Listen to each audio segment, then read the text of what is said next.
Hello everyone. Welcome to our channel. In today's video, I'll be guiding you through the process of creating a Steam account directly from your PC. If you haven't installed Steam yet, be sure to check out my video linked in the description. Now, let's get started.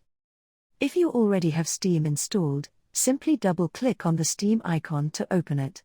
Once Steam is open, click on Create a Free Account located at the bottom right corner of the screen. In the account creation window, enter your email address.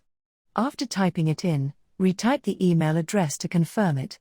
Select your country of residence and check the box that says I'm not a robot.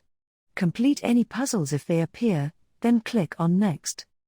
Proceed through the verification process by completing the puzzles and clicking on Verify. Check the box confirming you're 13 years or older, then click on Continue. Steam will send a verification email to the provided email address. Open your email, click on the verification link, and your email will be confirmed.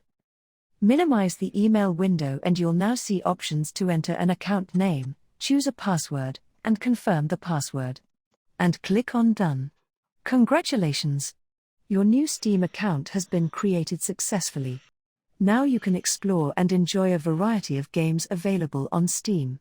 If you found this tutorial helpful, please give it a thumbs up, and don't forget to subscribe for more informative content. Thanks for watching.